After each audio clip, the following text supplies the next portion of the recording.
नमस्कार किसान भाई और मेरे साथियों, अतुल्य कृषि में आप सभी का स्वागत है। साथियों, आज के हमारे इस वीडियो में हम लोग बात करने वाले हैं वर्मी कंपोस्ट के बिजनेस के बारे में। जैसे कि हमारे युवा जो हैं या फिर कोई फार्मर्स है जो कि वर्मी कंपोस्ट के बिजनेस को शुरू करना चाहते हैं, तो उसके बारे में हम पूरी जानकारी लेने वाले हैं। हमारे सीनियर सर जो कि एग्रीकल्चर में अपने डिग्री कंप्लीट किए हुए हैं, उसके बाद फिर उन्होंने मशरूम फार्मिंग के साथ साथ यहाँ पर वर्मी कंपोस्ट का काफ़ी बड़ा स्ट्रक्चर उन्होंने बना कर रखा है। तो उनसे हम बिजनेस के बारे में समझेंगे कि क्योंकि उन्होंने शुरुआती में काफ़ी छोटे स्तर से शुरू किया था और आज इनका सेट देख करके आप चौंक जाएंगे, काफ़ी लंबा चौड़ा इन्होंने सेटअप तैयार कर लिया है। तो अभी सर हम आपसे जानना चाहेंगे कि आप वर्मी कंपोस्ट का बिजनेस में इस तरह से कैसे आगे बढ़े, ताकि हमारे जो व्यूअर सामने देख रहे हैं उनको भी एक बेसिक्स आइडिया लग जाए और इसकी जो शुरुआत वो कर पाएँ। तो सबसे पहले सर हमारे जो व्यूअर्स हैं उनको छोटा सा परिचय देंगे अपना। मैं सौरभ जंघेल यूकेएस ऑर्गेनिक से जी। और ये जो ये मशरूम के साथ साथ हम जी लोग है ना, ये वर्मी कंपोस्ट का भी काम कर रहे हैं जी है ना। और ये हमारा व्यावसायिक रूप से जो वर्मी कंपोस्ट का काम है वो हम लोग अब हमारा खुद का खेत है, उसके साथ साथ हम लोग अपने खेत में भी यूज़ करते हैं और साथ साथ व्यावसायिक रूप में जो ऑर्गेनिक से रिलेटेड जो किसान हैं जो खेती करना चाहते हैं जी उनको भी ये खाद उपलब्ध कराते हैं। और इस बहुत अच्छा ऑर्गेनिक का डिमांड है आज की डेट में इसका। जी। तो सर इसमें हम शुरुआत से जानेंगे कि आपने कितने बेड से शुरुआत की आप?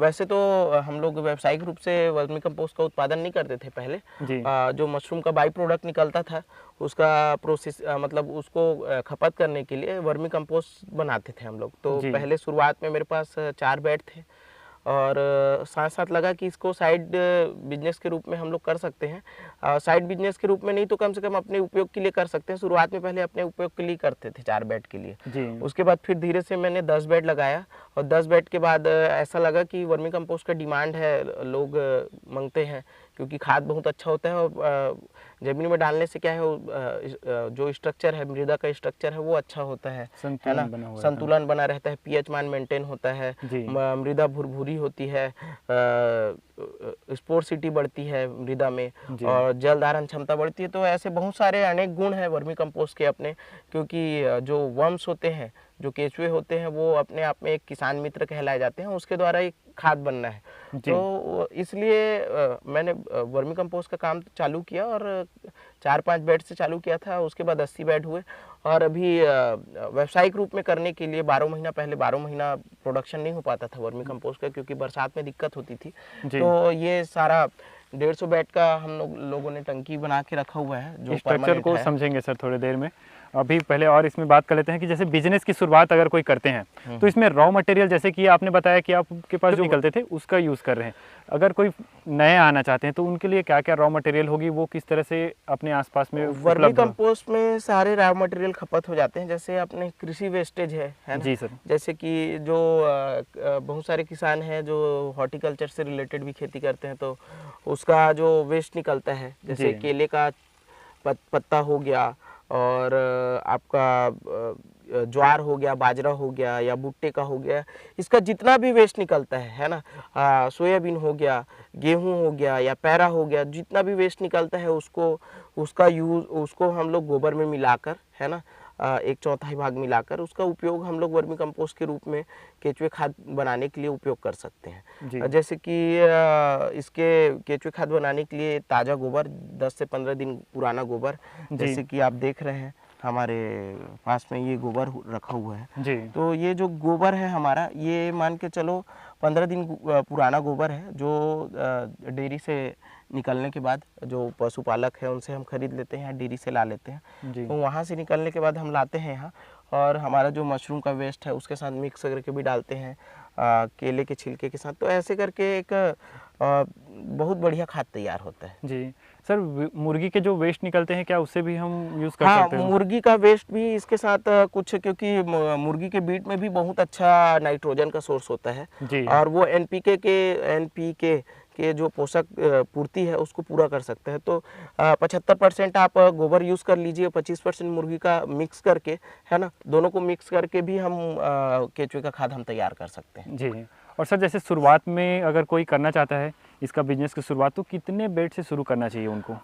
करीबन आप अगर शुरुआत भी करना चाहते हो तो कम से कम हमको 10 से 15 बेड से शुरुआत करना ही चाहिए, क्योंकि 1-2 बेड से शुरुआत करते हैं तो वो आप कोई भी आपको वर्मी कंपोस्ट मांगता है, एक छोटा सा भी किसान तो कम से कम 1 टन या 2 टन ऐसा डिमांड करता है, तो आप पूर्ति नहीं कर पाएंगे। इसलिए कम से कम 10 से 15 बेड से आप वर्मी कंपोस्ट का शुरुआत कीजिए। और आज के जनरेशन में सबसे बहुत बढ़िया काम है वर्मी कंपोस्ट का, क्योंकि कहीं भी आप गांव में रहकर भी इसका आप काम करोगे तब भी आप अपने आसपास के किसानों को कोई भी को कन्विंस करके आप वर्मी कंपोस्ट बेच सकते हैं। जी सर। अब सर इसमें हम आपके परमानेंट स्ट्रक्चर को समझेंगे, क्योंकि आपने काफ़ी शानदार तरीके से यहाँ पर पूरा परमानेंट स्ट्रक्चर बनाया हुआ है। जैसे कि साथियों आप जानते हैं कि हम खुले में जब करते हैं तो ओपन फील्ड में करने में सीज़न का एक रुकावट आ जाता है कि किसी सीज़न में हम निकाल पाते हैं, किसी में नहीं निकाल पाते। तो इसमें जो है यहाँ पर सर ने जो स्ट्रक्चर बनाया हुआ है इसमें हम 12 महीने काम कर सकते हैं। हाँ। इसकी सबसे बड़ी खासियत ये है।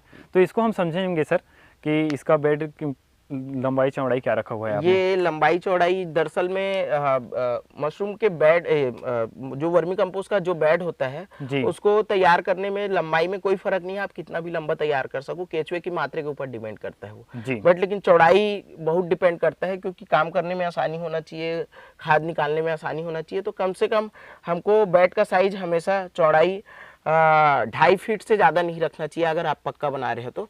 अगर हम नॉर्मल तैयार कर रहे हैं, ज़मीन में तैयार कर रहे हैं तो 3 फीट बना सकते हैं, और जैसे पक्का बना रहे हैं तो 2.5 फीट बनाइए। और लंबाई आप कितना भी रख लीजिए, हमने 30 फीट रखा हुआ है एक बेड की, है ना। और इसमें अभी गोबर डालने का काम चल रहा है, उसके बाद केचुआ छोड़ेंगे। आप देख सकते हैं कि इसमें आउटलेट बने हुए हैं सारे, दोनों साइड आपको दिखेगा कि वर्मी वॉश निकालने के लिए, है ना। इसका उपयोग हम लोग टॉनिक के रूप में करते हैं, हम अपने फार्म में भी चलाते हैं और दूसरे किसानों को भी देते हैं। तो आउटलेट बने हुए हैं, ये आउटलेट का काम है, ये पूरे पाइप से कनेक्टेड है, सारे आउटलेट पाइप से कनेक्टेड है, और सारे पाइप से कनेक्टेड है, एक जगह टंकी में जाके इकट्ठा होते हैं। तो ये आउटलेट के माध्यम से जो हम पानी डालते हैं और जो रिसाव होता है केचुए के माध्यम से, है ना, मल मूत्र है, वो आउटलेट के माध्यम से वो वर्मी वाश के रूप में कलेक्ट हो जाता है। और इसमें हम लोग गोबर डालते हैं, गोबर डालने के बाद केचुआ छोड़ते हैं, जितनी बेड की क्वांटिटी है, चौड़ाई है ना, उसके हिसाब से केचुए की मात्रा डालते हैं। इसमें कम से कम हमको 30 फीट लंबा है और 2.5 फीट चौड़ा है, तो कम से कम हम 50 किलो केचुआ डालेंगे इसमें। एक जो सेक्शन है उसमें, एक सेक्शन में। तो क्या होता है कि जितनी ज़्यादा केचुए की मात्रा ज़्यादा होगी उतनी ज़्यादा वो फीडिंग करता है, उतनी ज़्यादा वो गोबर खाएगा, है ना।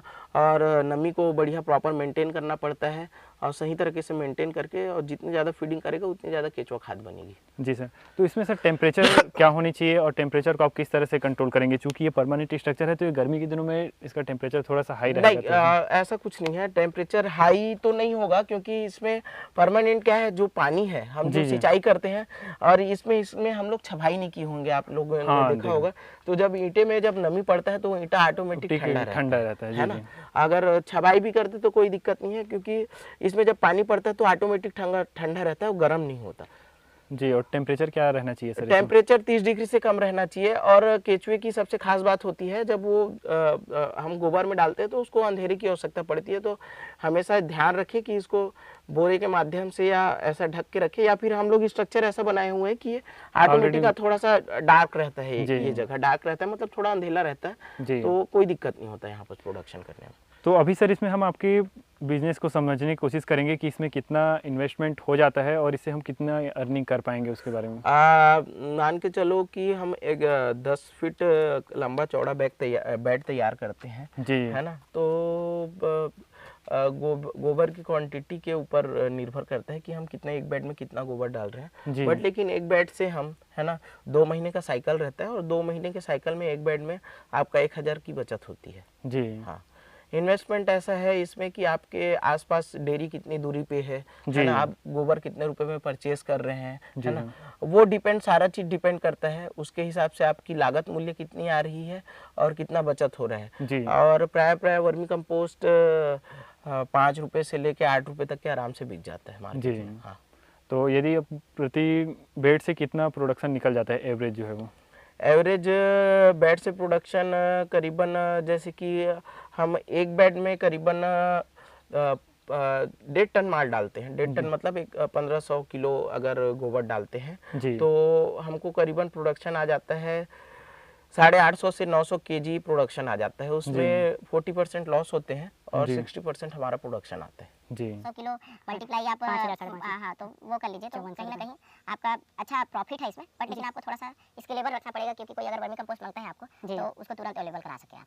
तो इसके लिए जैसे हमने मशरूम में भी बात किया था साथियों कि मशरूम में सर ने किस तरह से काफ़ी अच्छे तरीके से अलग अलग बैच में डिवाइड किया था ताकि उनको परमानेंट फ्रेश मशरूम दे सके कस्टमर्स को। तो उसके लिए भी इसमें उसी सिस्टम को इसमें भी अप्लाई कर सकते हैं। इसमें ऐसा है कि आप जैसे कि हम बेड तैयार कर रहे हैं, तो ये होता है जैसे 150 बेड बने हुए हैं हमारे, तो पहले जैसे गोबर डालना चालू हुआ है ना, अब गोबर डालना चालू हुआ तो आप शुरुआत के 15 दिन मान के चलिए आप 50 बेड का गोबर आपने डाल दिए है ना, और उसमें केचुआ छोड़ दिया, तो वो क्या है ना अपना प्रोसेस चालू हो जाता है बनने का। और उसके बाद 15 दिन के बाद बाकी बेड में 50 बेड में डालने चालू हुए, फिर 15 दिन के बाद 50 बेड में डालने चालू हुए। तो इसमें क्या होगा कि आप अगर 3 से 4 वर्कर रखे हुए हैं, उनको भी काम करने में आसानी होगी, आपको भी काम करने में आसानी होगी। 50 बेड का जो है आप पानी डालो, पानी तो सभी में एक साथ लगेगा, पानी आप डालते रहेंगे और धीरे धीरे बेड आपका तैयार होते रहेगा। उधर का जो आप जो पहले गोबर डाले हैं उधर का आपका खाद निकलना चालू हो जाएगा, उसको आप निकासी करना चालू कर देंगे। उसके बाद धीरे धीरे आपके सारे बेड के खाद निकलते रहेंगे और एक साथ सारा बेड आपका तैयार हो जाएगा, तो सारे बेड को एक साथ निकालने में आपको दिक्कत होगी है ना, और लेबर खर्चा आपको ज्यादा लगेगा। तो इसलिए साइकिल ऐसे बनाइए कि आपके जो 4-5 जो वर्कर इसमें लगे हुए हैं वो कंटिन्यूस आपको काम कर सके। अभी जैसे हमारे बेड आपको खाली दिख रहे हैं, उधर के बेड अभी भर गए हैं, तो ये हमारा जो गोबर पड़ा हुआ है वो अभी डलने का काम चल रहा है, क्योंकि हम लोग अभी यूनिट शिफ्ट किए यहाँ से वहाँ, तो अभी अब ये गोबर डलने के बाद इसमें केचुआ डल जाएगा। उधर में केचुआ डल चुका है और केचुआ हम लोग और बढ़ा रहे हैं, तो फिर इधर शिफ्ट करेंगे उसमें। जी तो साथियों, जैसे कि आप इसमें प्रैक्टिसेस करते हैं और आपका बिजनेस बढ़ते चले जाता है, तो इसमें आप मशीनरीज में भी काम करेंगे, जैसे कि सर यहाँ पर काफ़ी सारी मशीनरीज हैं, तो उसके बारे में हम समझेंगे सर। अलग अलग मशीनरीज जैसे आपने यहाँ पर उपयोग कर रहे हैं उसके बारे में। जैसे कि वर्मी कंपोस्ट हमारा बन के आता है जी, तो जैसे आपको बताया वर्मी कंपोस्ट के साथ साथ हम लोग ग्रैनुअल भी बना रहे हैं जी है ना। तो ग्रैनुअल्स के लिए जैसे कि बड़े लेवल पे किसानों को आवश्यकता है, तो उसके लिए आपको फिर प्रोडक्शन यूनिट बढ़ाना पड़ता है, तो वो मानव संसाधन के द्वारा हो नहीं पाता। तो जैसे कि वर्मी कंपोस्ट हमारा बल्क में बनता है जी सर। तो यहाँ पर हम लोग, ये हमारा क्रशर मशीन है ना, जिसके माध्यम से क्रशिंग है, जैसे कि थोड़ा सा दाना रहता है पाउडर फॉर्म में, तो उसको पाउडर फॉर्म में कन्वर्ट करते हैं खाद को है ना, और इसमें छन्नी करते हैं, छन्नी करने के बाद बैक्टीरिया डालते हैं, वो हमारा मिक्सचर मशीन है। तो ऐसे करके सारी मशीनों का उपयोग है ना, मिक्सचर मशीन करने के बाद रॉक फास्फेट हो गया, मुर्गी का बीट हो गया है ना, ऐसे 5-6 प्रकार के हम लोग इसमें मटेरियल मिक्स करते हैं और एक जैविक फार्म में बढ़िया खाद बना के हम लोग तैयार करते हैं। तो सारी मशीनरों का उपयोग पैलेट बनाने के लिए, सेपर, ऐसे सारी चीज़ों का उपयोग होता है। तो आपने पूरा स्ट्रक्चर हमको दिखाया, इसका कॉस्ट क्या आ गया और इससे आप किस तरह से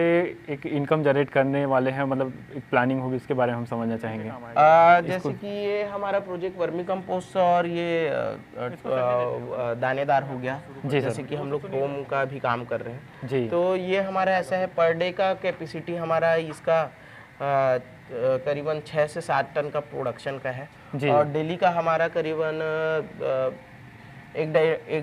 1 लाख का करीबन मान के चलिए, 1 लाख का हमारा पर डे का प्रोडक्शन है ये वाली जी। हाँ, और इसमें लागत कितनी आ गई सर? ये पूरा परमानेंट जो स्ट्रक्चर बना है, ये मशीनरीज करके सारी चीज़ें, ये प्रोजेक्ट में करीबन हमको अभी टोटल अभी 40 लाख रुपए हम लोग लगा चुके हैं, बट इसमें और भी बहुत सारे और खर्चे हैं जी। तो वो लगा के टोटल करीबन हमको 50 से 60 लाख तक के अभी इसमें टोटल इन्वेस्टमेंट करना होगा। अच्छा, जैसे कि आपने सर का पूरा मशीन भी देखा, तो सर हम आपका धन्यवाद करना चाहेंगे, इस तरह से आप जो है इसमें काम कर रहे हैं काफ़ी अच्छे तरीके से, और सामने जो व्यूवर्स हैं, जो ऑडियंस है, जो वर्मी कंपोस्ट में आना चाहते हैं, तो उनके लिए एक नया अपॉर्चुनिटी भी है, इस तरह से देखने सीखने मिला उनको। तो आप कुछ कहना चाहेंगे इस बिजनेस को लेकर के? वैसे नॉर्मल जो गांव में रहने वाले लोग हैं है ना, और जो बेरोजगार हैं, शहर के आसपास में भी जो लोग रहते हैं, वो डेयरी के आसपास अपना वर्मी कंपोस्ट का व्यवसाय चालू कर सकते हैं, क्योंकि ये ज़्यादा लागत नहीं लगता, आपको बस एक फील्ड की आवश्यकता पड़ती है और गोबर की आवश्यकता पड़ती है, उसके साथ आप थोड़ा बहुत अगर नॉलेज लेते हैं है ना, तो उसके माध्यम से फिर या कहीं ट्रेनिंग लेके या कहीं नॉलेज लेके वर्मी कंपोस्ट का अपना प्रोडक्शन खुद का चालू कर सकते हैं। और वर्मी कंपोस्ट खाद एक ऐसा खाद है और जैविक खाद एक ऐसा खाद है, आने वाले फ्यूचर के का खाद है ये, क्योंकि एक भारत जो है हमारा इंडिया है कृषि प्रधान देश है और सारे किसानों को खाद की आवश्यकता पड़ती है, और ये ऐसा है कि कहीं ना कहीं हर जगह हमारे इंडिया में हर जगह किसान है और इसको मार्केटिंग करने और बेचने में आपको दिक्कत नहीं आएगी। थोड़ा सा शुरुआत में एफर्ट लगाना पड़ता है, उसके बाद आप आराम से इसका व्यवसाय चालू करके मार्केटिंग कर सकते हैं। जी।